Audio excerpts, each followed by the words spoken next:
कांग्रेस के वरिष्ठ नेता डॉक्टर संजीव शर्मा ने बताया कि देश के अभी जो हालात हैं वो बहुत अच्छे नहीं हैं। कोरोना बीमारी पहले बाहर के देशों में आई, उसके बाद हमारे देश में पहुंची।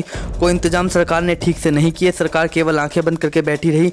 उन्होंने कहा कि मैं धन्यवाद देता हूं हमारे नेता राहुल गांधी जी को, प्रियंका गांधी जी को, जो इस देश को आगाह करते रहे, सरकार को भी आगाह करते रहे, लेकिन सरकार ने नहीं सुनी। लेकिन जो जागरूकता फैलाने का काम उन्होंने किया, मैं उनको धन्यवाद करता हूँ। गाजियाबाद से सिटी न्यूज़ के लिए विशाल रावत की रिपोर्ट।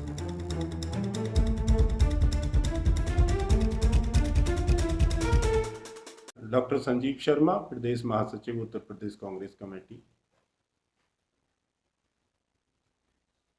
अभी जो हालात कोरोना में चल रहे हैं, मैं आज की बात से थोड़ा सा आप पीछे ले जाना चाहता हूं। देखिए, हिंदुस्तान में दोनों लहरें, पूरी दुनिया में जब लहर ये बीमारी आई उससे कुछ दिन बाद पहुंची है, लेकिन हमारी सरकारें आंखें बंद करके बैठी रहीं। हमने कोई ध्यान नहीं दिया, हमने कोई इसका प्रोटोकॉल नहीं बनाया। हमने एकमात्र पूरे देश में पेंडेमिक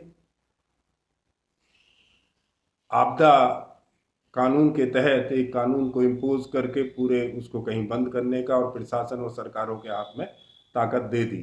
कहीं ये नहीं सोचा गया कि इस देश की आम जनता का क्या होगा। क्या हमारे पास स्वास्थ्य संबंधी सुविधाएं उपलब्ध हैं? क्या हमारे पास दवाइयाँ उपलब्ध हैं?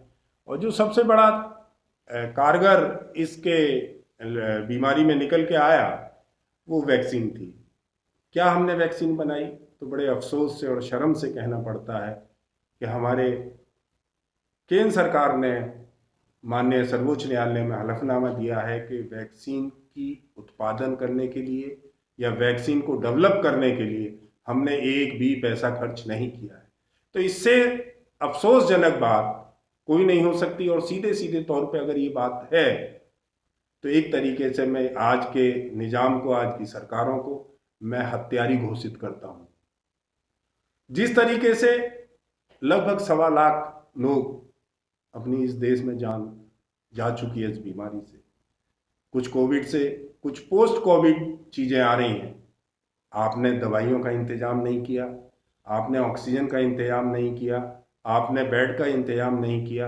हाँ, एक काम जरूर किया कि जो आपके अपने लोग थे उनके माध्यम से इस देश में कालाबाजारी और चोरी को बढ़ाने का काम आपने जरूर किया। शायद मुझे लगता है कि आपकी अभी पैसे की भूख इस देश से, जनता से जो कमाने की है, वो अभी हटी नहीं है।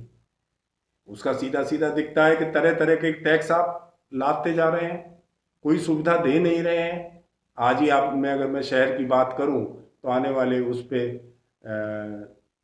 एक टैक्स नगर निगम और बढ़ाने जा रहा है। आपने अगर बिजली के को बारीकी से अगर देखा हो तो आने वाले समय में 10% नियामक बिजली जो उस पर उन्होंने अपनी सिफारिशें डाल दी हैं। तो ये क्या है कि एक तो आदमी वैसे ही बीमारी से मर रहा है, परेशान है, बेरोजगार हो गया है, काम बंद, धंधे बंद हो गए हैं, लेकिन आप सुविधा देने को कोई तैयार नहीं। मैं धन्यवाद देता हूं अपने नेता राहुल गांधी जी को, प्रियंका गांधी जी को, जो इस देश को आगाह भी करते रहे, इस सरकार को भी आगाह करते रहे।